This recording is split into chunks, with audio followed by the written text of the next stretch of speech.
Dia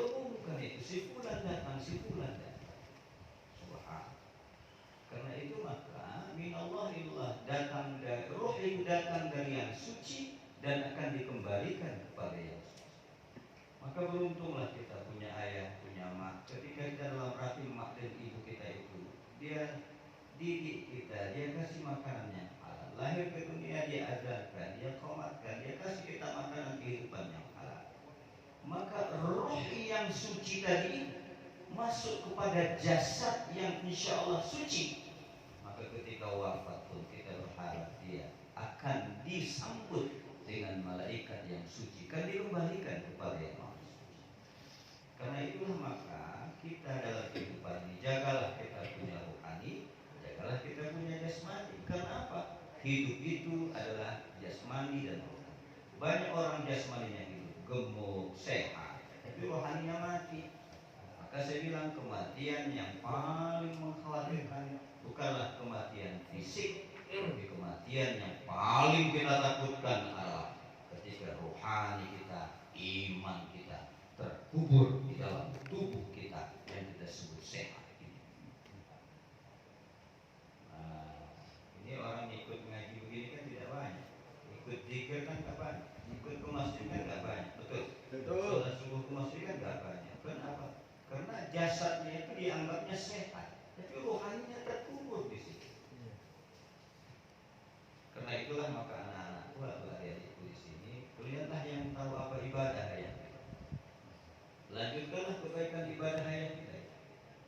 Dihadirkan TK misalnya, lanjutkanlah itu. Itu satu hal yang perlu dilestarikan. Artinya ada satu momentum, ada satu nilai-nilai ibadah yang harus dilanjutkan. Kenapa?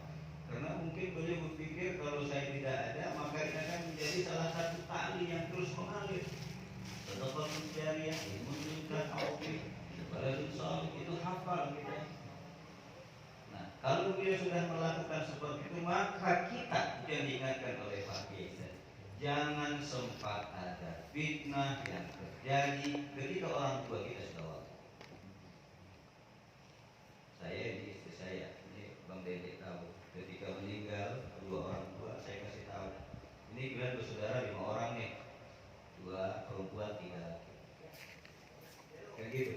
Saya di situ keluarga tidak hanya sebagai iparan, dan juga sebagai ustadznya, ustadz oleh ibunya dan ayah. Saya bilang jangan sempat ketika ayah mak kita pergi, kita berantem soal hal-hal yang sifatnya dunia. Benar nggak? Berapa banyak orang ke pengadilan soal warisan? Berapa banyak orang ke pengadilan tidak bertanggung jawab kepada pihak-pihak lain? Karena itu khusus kepada adik-adikku, ini dijaga ya.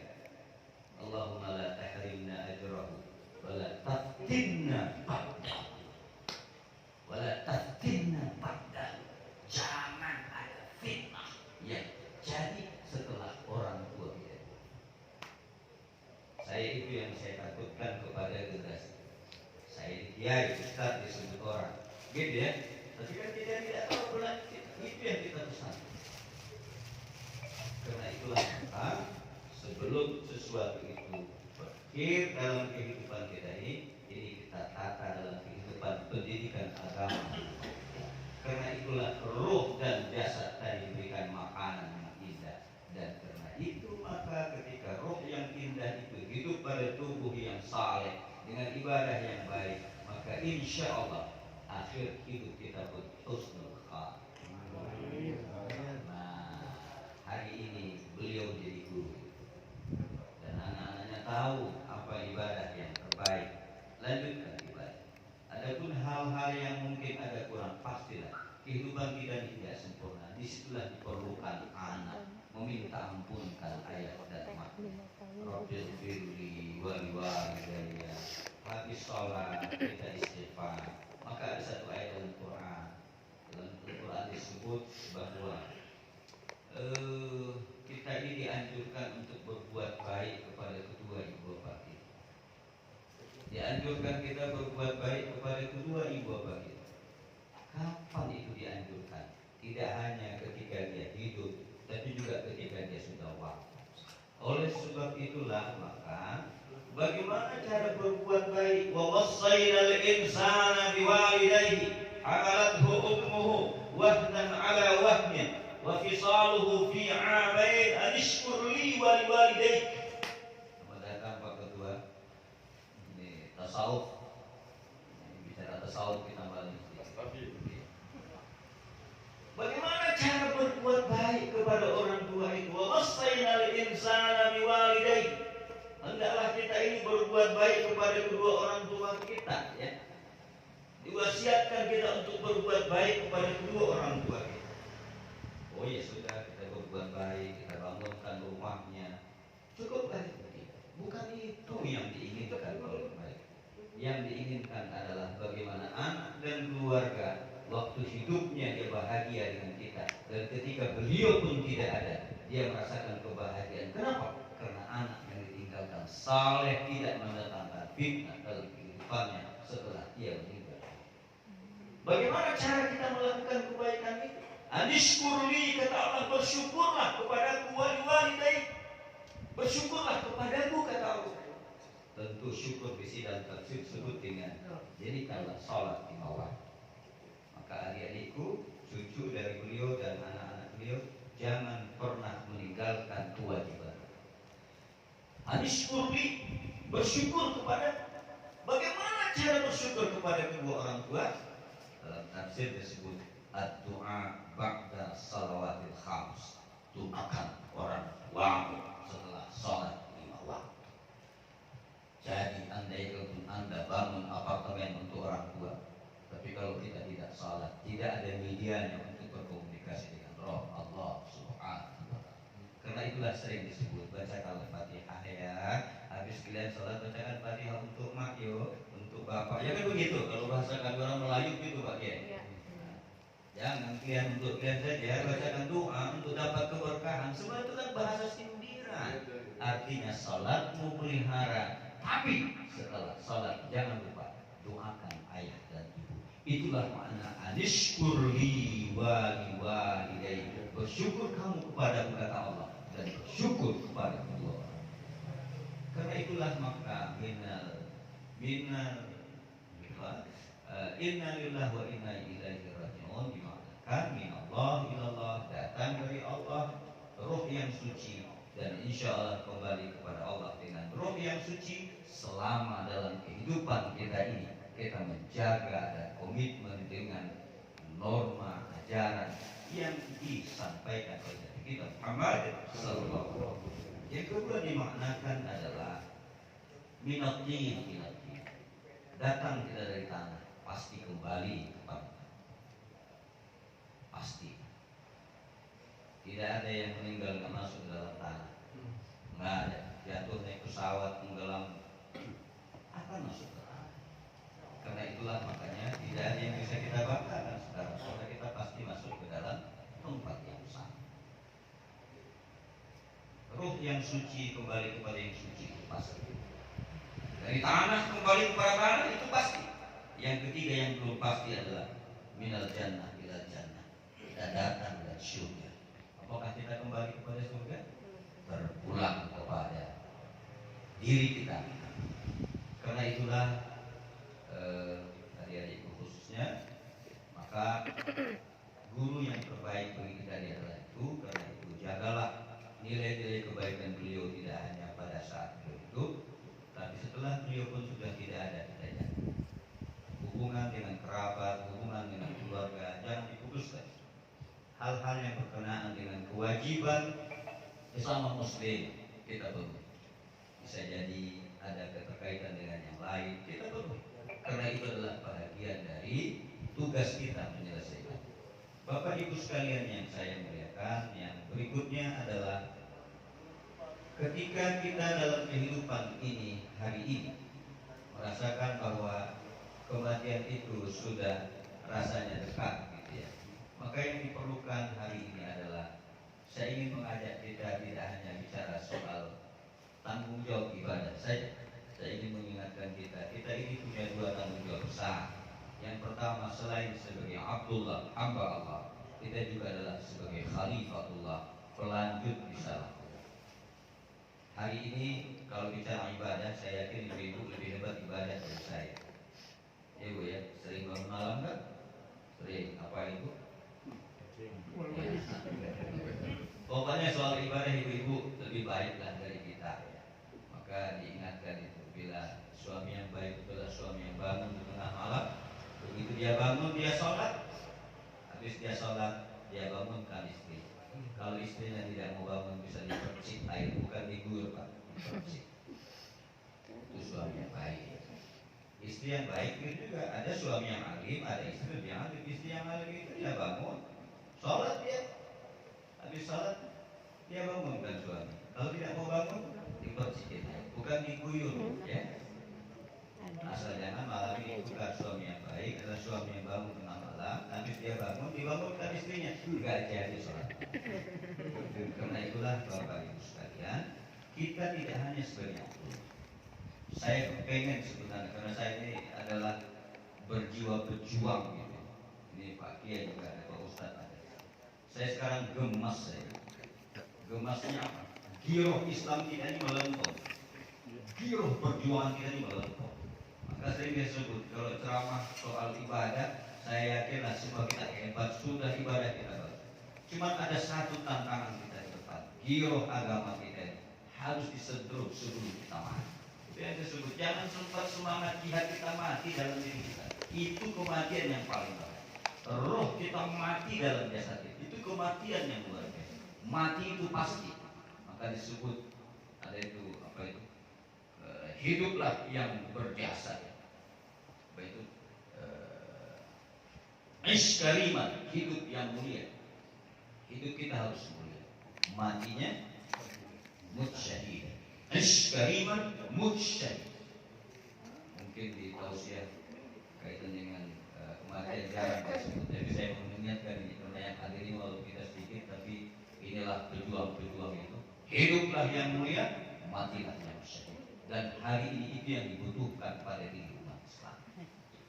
Oleh sebab itu maka beliau ini adalah orang yang saya yakin punya semangat jihad, punya semangat untuk meningkatkan kualitas anak-anak, sehingga beliau punya visi membangun TK misalnya. Itu bahagian dari ish kariman mutsyadidan.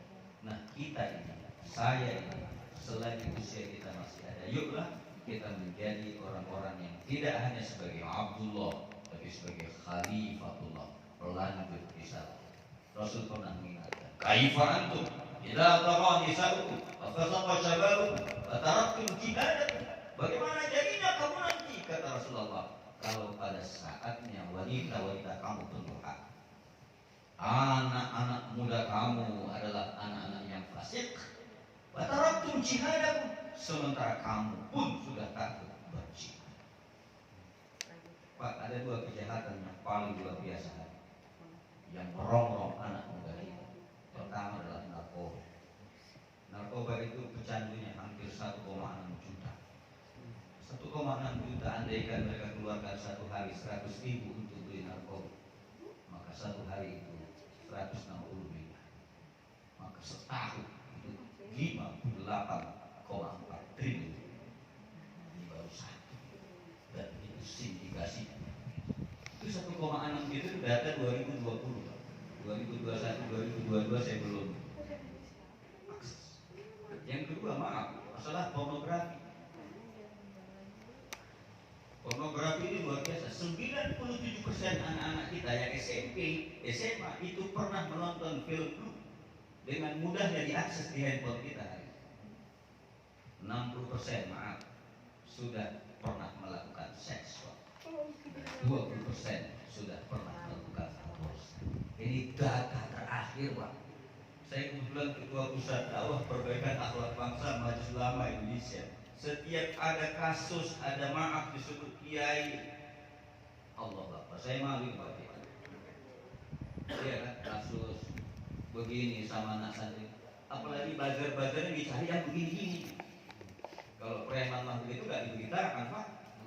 Kalau preman ninju kiai gak diberitakan, tapi kalau kiai ninju preman itu diberitakan, Pak. Sama ya. Kalau kejahatan itu dilakukan oleh orang biasa, itu enggak ya. Tapi kalau kita yang disebut dengan tokoh, disebut dengan ketua masjid, itu dengan ustaz, itu viral sekali. Ini yang saya sebut tadi, kita hari ini perang, Pak. yang disebut dengan ghazul fikri. Ghazul perang dalam arti meningkatkan kualitas semangat dakwah kita. Ini dua ini Pak kejahatan yang luar biasa. Dan inilah sekarang tugas kita. Beliau sudah selesai, tinggal kita yang melanjutkan. Apakah ini kita diamkan atau kita ikut di dalamnya? Maka saya berharap majelis malam ini menjadi perhatian kita semua. Dua ini sangat luar biasa merusak mental generasi kita. Narkoba tidak hanya merusak akalnya, tapi pasti merusak rohani. Pornografi ini tidak hanya merusak akalnya, tapi pasti merusak moral dan akhlak. Kalau moral dan akhlak anak kita ini sudah rusak dengan dua hal ini, yang namanya korupsi segala macam itu sesuatu yang akses dari sini. Karena itulah malam ini sebagai guru bagi kita, wafat dan kematian adalah guru. Maka saya berharap sebelum kita wafat, maka jadilah kita menjadi guru dalam kehidupan generasi. Almarhum telah melakukan itu buat anak-anaknya, maka adik-adikku dan cucu-cucu beliau lanjutkanlah kebaikannya, tingkatkanlah perjuangan kita. Saya tadi kenapa ceramah begini? Karena tadi menantunya baca ayat Muhammadur Rasulullah walladzina ma'ahu asyidda'u 'alal kuffar. Benar ya, Hafiz? Itu tadi ayat yang dibaca beliau, makanya saya ceramah begini. Itu ayat perjuangan itu. Kalau dibaca ayat itu ayat 212 itu. Makanya saya bilang itu. Karena itu maka saya terpancing. Jadi mudah-mudahan semangat itu pelihara, semangat juang ini dihidupkan, dan salah satu semangat juang itu kita hidupkan di rumah kita masing-masing. Artinya apa? Yolah kita keloni istri kita, anak-anak wanita kita, agar mereka tidak menjadi wanita durhaka. Anak-anak kita jangan menjadi anak-anak yang fasik, dan semangat jihad kita harus tumbuh dan berkembang dengan baik. Saya pikir inilah mudah-mudahan menjadi pelajaran bagi kita semua pada satu peristiwa kematian. Karena bagaimanapun itu akan menjadi apa? Menjadi calon untuk kita semua. Karena itu innallaha ma'as-sabirin. Sabar itu adalah bagian dari solusi dalam menerima sebuah musibah. Saya pikir inilah yang dapat saya sampaikan. Mudah-mudahan kita yang hadir malam ini akan tetap istiqomah dalam mengisi waktu-waktu kita. Apalagi sekarang sudah bulan Rajab, bulan Sya'ban, masuk bulan Ramadan. Ibu dan bapak sekalian, saya hanya mengingatkan, jangan berpikir pegang Al-Quran itu hanya Ramadan. Jangan. Orang awam itu ukurannya, orang awam ukurannya Rasul adalah khatmul Quran syahrul wahid. Kamu khatamkan itu Al-Quran minimal 1 kali 1 bulan. Jadi kenapa baca Yasin kita? Ini melepaskan kewajiban kita. Minimal 1 hari kita 100 ayat. Surah Yasin 83 ditambahin dari beberapa ayat lengkaplah. Jadi kalau kita umat Islam menyebut Quran sebagai guru kita, imam kita, teladan kita, semua kita, maka bagaimana semangat jihad bisa hidup kalau Al-Quran tidak kita jadikan sebagai kehidupan kita. Karena itu saya ingin mengajak kita di akhir ceramah ini, hidupkanlah keluarga kita dengan Al-Quran. Setidak-tidaknya menyongsong Ramadan ini, khatmul Quran syahrul wahid. Di Rajab ini kita khatamkan sekali minimal, di Sya'ban sekali, Ramadan 3 kali, dan seterusnya menjadi kebiasaan setiap bulan kita khatmul Quran. Nasrul minallah wa fathul qarib. Wabillahi taufiq wal hidayah. Wassalam.